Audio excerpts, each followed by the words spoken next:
할렐루야. 오늘부터 대림절이 시작이 됩니다. 교회는 지켜야 될 절기가 몇 가지 있습니다. 대표적인 것이 고난과 부활을 기념하는 사순절과 부활절입니다. 그리고 오늘부터 시작되는 대림절과 성탄절이 교회가 지키는 중요한 절기입니다. 대림절이란 지금부터 성탄절까지 4주간의 기간을 가리킵니다. 대림절을 보내면서 다가오는 성탄절을 준비하면서 성도들이 마음에 가져야 될 자세가 몇 가지가 있습니다. 하나는 2000년 전에 다시 오신 예수님을 기념하는 절기가 바로 대림절입니다. 2000년 전에 높고 높은 보좌를 마다하시고 가장 낮고 천한 이 땅 위에 성육신하신 주님을 기억하면서 주님이 오신 뜻이 무엇일까? 주님은 왜 오셨을까? 주님이 오신 것은 나에게 어떤 의미가 있는 것일까? 주님이 오신 것을 기념하고 감사하고 기뻐하는 의미가 이 속에 담겨 있는 것입니다. 또 하나의 의미가 있다면 주님이 다시 내 마음속에 지금 오신다면 나는 어떻게 주님을 맞이할 것일까? 내 마음속에 다시 오시는 주님을 사모하는 마음으로 준비하는 기간이 대림절입니다. 지금 나는 다시 오시는 주님을 맞이할 준비가 되어 있는가? 나 자신을 돌아보며 신앙을 새롭게 점검하는 기간이 대림절 기간이다 할 수가 있는 것입니다. 성경은 예수님의 다시 오심, 예수님의 재림에 대해서 분명히 증거하고 있습니다. 예수님의 다시 오심은 분명한 사건입니다. 주님은 분명히 우리에게 다시 오십니다. 시작이 있으면 끝이 있고 태어나는 것이 있으면 떠날 날이 있는 것이고 창조가 있으면 종말이 있는 것이에요. 출발을 했으면 마지막이 있게 되는 것입니다. 마찬가지로 예수님께서 다시 오시는 예수님의 재림 그리고 역사의 종말 반드시 온다고 성경은 선포하고 있습니다. 예수님께서 승천하실 때 제자들이 승천하시던 예수님을 자세히 쳐다보고 있을 때에 하늘에서 음성이 나기를 너희 가운데서 하늘로 올려진 이 예수를 하늘로 가심을 본 그대로 오시리라. 본 그대로 오시리라. 주님 다시 오심을 우리에게 분명히 약속해 주셨습니다. 요한계시록 22장 20절 신구약 성경이 끝나는 요한계시록 맨 마지막 장 마지막 절에 내가 진실로 속히 오리니 하시거늘 아멘 주 예수여 어서 오시옵소서. 우리 예수님 속히 오리라 약속해 주셨고 주님의 약속 앞에 주 예수여 어서 오시옵소서 다시 오심을 기다리는 것이 성도의 삶이다. 성경은 이렇게 말해주고 있는 것입니다. 예수님의 다시 오심은 모든 믿는 자의 소망입니다. 예수님의 다시 오심으로 인류 역사가 완성되는 것입니다. 우리는 예수님의 다시 오심에 대한 주님의 재림에 대한 확신과 고백을 가져야 합니다. 예수님의 다시 오심을 생각하면 소망이 올라가고 기쁨이 넘치고 기대감이 넘치고 흥분이 일어나고 이런 주님의 재림에 대한 감동하는 마음이 있어야 된다는 것입니다. 예수님의 오심이 분명한데 문제는 때와 기한을 아무도 모른다는 것입니다. 때와 시간을 아무도 모른다는 것이에요. 오늘 말씀해 보니 아무도 모르고 천사도 모르고 심지어는 아들도 모른다. 오직 아버지만 아신다는 것입니다. 예수님이 언제 오시는지 혹시 아시는 분 계십니까? 알 수가 없어요. 예수님의 오심은 철저하게 비밀에 쌓여 있는 것이에요. 인간이 예측할 수 없어요. 사람이 오고 가는 것 어느 정도 예측할 수 있죠. 아, 이분이 언제 오시는구나. 나름대로 예측이 가능해요. 그러나 예수님의 오심은 인간의 경험과 지식으로 예측 불가능. 예측하는 것 자체가 무의미한 거예요. 이것을 알려고 하면 할수록 그것은 불순종이요 교만이에요. 우리들은 하나님의 뜻을 알아야 되잖아요. 하나님의 뜻을 알아야 되는데 하나님의 뜻은 아무도 모른다는 거예요. 그것이 하나님의 뜻이에요. 알려고 하면 하나님의 뜻이 아니에요. 불순종의 사건이 되고 만다는 것이에요.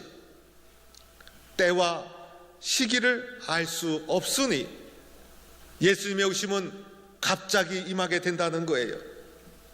오늘 말씀해 보니 밭에 있다가 한 사람은 데려감을 당하고 한 사람은 버려둠을 당하고, 맷돌질을 하다가 한 사람은 데려가고 한 사람은 버려둠을 당한다는 것입니다. 평상시와 같이 밭에 가서 일하고 맷돌질을 하고 일상사의 일을 평범하게 진행하는 어느 날 갑자기 우리 주님 다시 오신다는 거예요.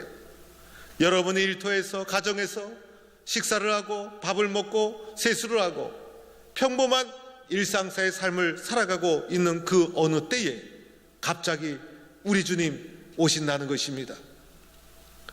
저는 목회에 좋은 스승을 만난 것을 늘 감사합니다. 부족한 제가 연동계 이성희 목사님을 만나서 목회의 시야가 넓어지고 많은 리더십과 견문을 올리게 되었어요. 목사님 우리 교회 몇 번 오셨지만 오늘 저녁에는 총회장이 되어서 처음으로 우리 교회를 방문하게 됩니다. 그런데 갑자기 오시지 않죠. 오늘 저녁 예배에 참석한다, 몇 시에 포항역에 내린다, 저한테 다 이야기해 주셨어요. 시간에 맞춰 준비하면 되는 거예요. 그런데 예수님의 오심은 때와 시간을 알 수가 없어요. 갑자기 오시는 것이고 준비할 수가 없어요. 왜 이렇게 오시는 것일까? 우리를 놀라게 하시려고, 우리를 혼내시려고 그런 것이 아니라는 거예요. 여기에는 주님이 우리를 향한 사랑이 깊이 담겨 있어요. 예수님 우리를 사랑하지 않습니까?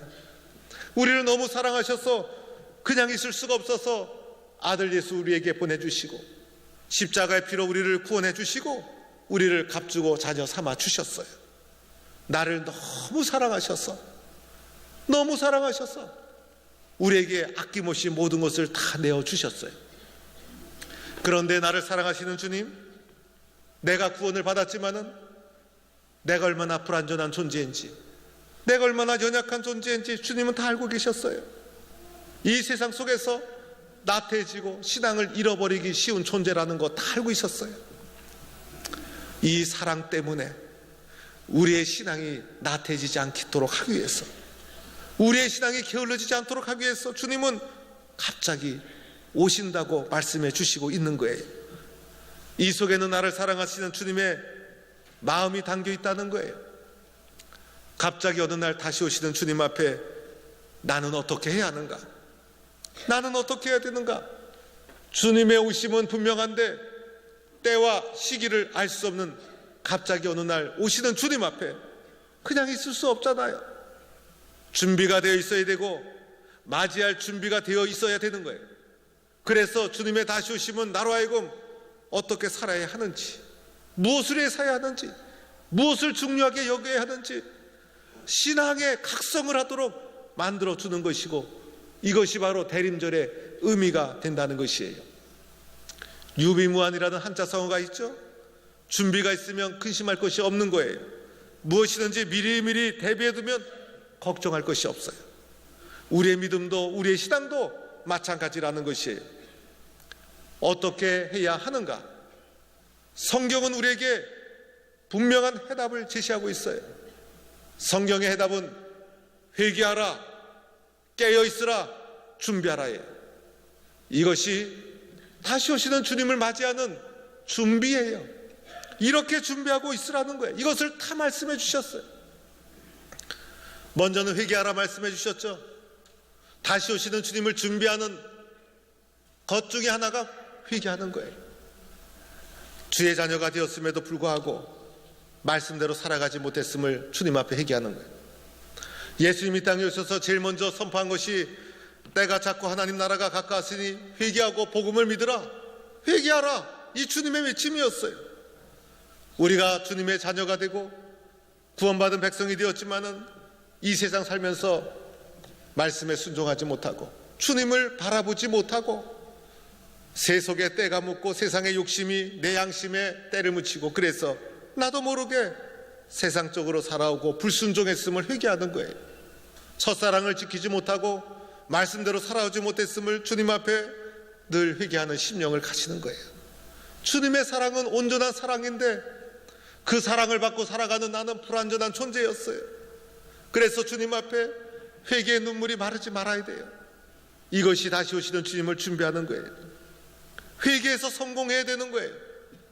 회개 없는 각박한 심령이 되는 순간부터 우리는 준비가 되지 못하는 거예요.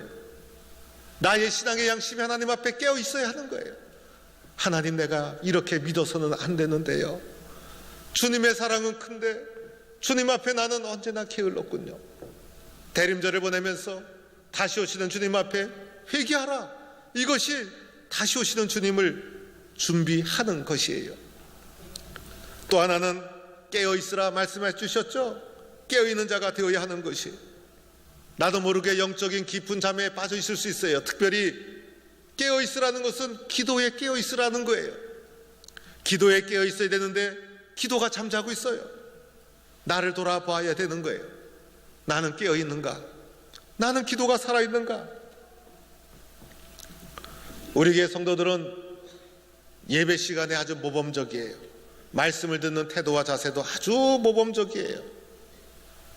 그런데 간혹 설교 시간이 되면 이렇게 눈을 감으시고 이 눈꺼풀이 얼마나 무거우신지 이게 조용히 주무시는 분, 가끔 코를 약간 고는 분도 있기는 있는 것 같아요. 말씀이 시작되자마자 주무시는 분은 제 책임이 아니에요. 10분 이후에 주무시면 그건 제 책임이에요. 그 10분 이후 지금쯤 됐는데도 아직도 눈 감고 계시면 제가 마음으로 주여, 제가 책임이 큽니다, 이런 생각을 가지게 돼요. 얼마나 피곤했으면, 얼마나 힘들었으면, 그러함에도 불구하고 예배당 나와주신 것 얼마나 고맙고 감사한지 몰라요. 어떤 분은 집에서 푹신푹신한 좋은 침대에 누우셔서 잠이 하나 이래요. 그런데 교회에 와서는 설교 시간에 침대도 아니고 의자에 앉아서 그렇게 불편한데도 어쩌면 그렇게 눈을 지그시 감으시고 뜰 줄 모르실까. 하여튼 잠을 잘 주무시니까 영적으로든 육적으로든 뭔가 도움은 되지 않겠나 싶은 생각도 듭니다. 깰 때가 되었어요. 깨어야 되는 거예요. 기도에 깨어나야 되는 거예요. 그렇지 않습니까? 심야기도, 새벽기도, 그룹기도, 우리가 얼마나 기도를 열심히 했어요. 기도로 이겨나온 인생 아니었어요?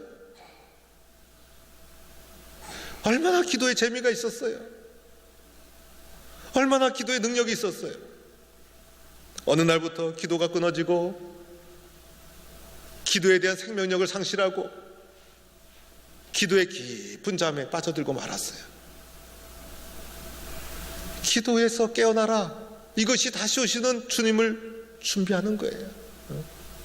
회개하라. 기도에서 깨어나라. 또 하나는 준비하라. 준비는요, 말씀 없이는 준비가 안 되는 거예요. 말씀을 알아야 준비가 되죠. 노아가 방주를 지은 것 말씀을 들었기 때문이죠.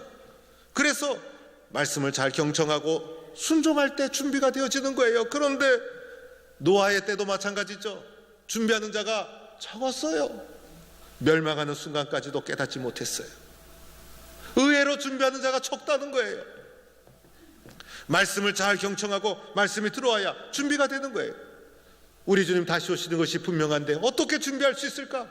회개하라, 깨어있어라, 준비하라. 이것이 다시 오시는 주님을 맞이하는 길이라는 것이에요. 지난번에 오늘 주보에도 나왔지만 새가족 수련회를 버스를 타고 손양원 목사 기념관, 주기철 기념관 쭉 다니는데 새가족들과 얼마나 재밌었는지 몰라요.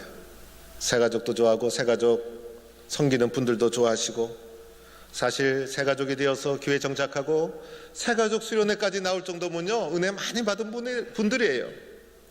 버스 안에서 자기소개하고 노래도 부르고, 그러다가 교회 나와서 좋았던 점, 장점, 변화된 것 한 가지씩 한번 얘기해 보세요. 그랬더니 교회 나왔더니 동북교회 성도님들 사랑이 너무 좋으시고, 권사님도 좋으시고, 장님도 좋으시고, 물론 목사님도 좋으시고, 교회가 뭐 따뜻하고 너무 좋은 얘기가 많이 나오는 거예요.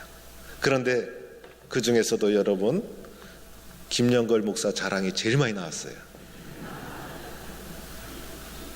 근데 자랑도 이런저런 얘기하시다가 무슨 자랑을 가장 많이 하셨냐면 말씀에 대한 자랑을 가장 많이 하셨어요. 목사님, 말씀에 군더기가 없어서 좋았어요. 세상적인 얘기를 안 하시고 말씀 중심으로 하니 너무 좋았어요. 특히 또 말씀이 짧아서 좋았어요. 제가 깜짝 놀랐어요. 그래서 제가 가슴이 뜨끔거렸어요. 아휴, 설교 준비 잘해야 되겠구나. 새가족에게 중요한 거구나. 알고는 있었지만 다시 한번 느낀 거예요. 현장의 소리를 들으면서 내가 책임이 크구나. 그런데 제가 칭찬받아서 좋은 것이 아니라 더 좋은 것은 새신자들의 마음이 살아있더라고요. 교회 나오니까 좋더라는 거예요. 예배 드리니까 좋더라는 거예요. 어떤 분은 신앙이 이제 쉬고 있다가 전도를 받아서 예배당에 나왔는데 예배 드리고 말씀 듣고 너무 좋더라는 거예요. 제가 부러웠던 것은 그분들의 고백을 들으면서 나도 저 시절이 있었는데, 나도 첫사랑이 있었는데, 나도 저렇게 막 그런 마음이 있었는데, 나 자신을 돌아보게 되었어요. 목사는요, 목사 때문에 성도들의 신앙이 성장하면 그것보다 기쁜 게 없어요. 목사를 발판으로 해서 여러분이 하나님의 자녀가 되어가면 그것만큼 기쁜 게 없어요. 그래서 이 두근거리는 가슴으로 감동적인 간증을 하는 것을 들으면서 너무 행복했어요. 그런데 새가족은 그럴 수 있는데, 교회 오래 다니고 예수 오래 믿고 직분이 올라가고 그러면 그럴수록 신앙의 감동이 사라지고 나태해지기 쉽더라는 거예요. 신앙이 성장하고 두근거리는 가슴을 가지고 두렵고 떨림으로 주님 앞에 서야 되는데 내가 깊은 잠에 빠질 가능성이 많다는 거예요. 믿음의 길을 걸어가면서 내가 영적으로 문제가 생겼구나, 내가 영적으로 병들었구나라는 것을 진단할 수 있는 것 두 가지가 있어요. 하나는 교회 사랑이 식어진 거예요. 교회 사랑이 식어졌어요. 교회를 대수롭지 않게 여기고 교회를 우습게 여기고, 그전에는 교회를 생각하면 눈물이 나오고 교회가 너무나 소중하고 교회를 뜨거운 마음이 막 솟아올라왔는데 언제부턴가 교회를 위해서 봉사하고 희생하는 마음이 식어져 버리고 말았어요. 편하게 예수 믿고 싶고 그냥 예배만 드리고 얼른 사라지고 이기적인 신앙생활하고 봉사하던 것도 자꾸 내려놓고 이 핑계 저 핑계가 생겨나는데 그 핑계가 그렇게 중요하지 않음에도 불구하고 교회 섬기는 것보다 훨씬 더 중요한 핑계로 내 마음속에 받아들여져요.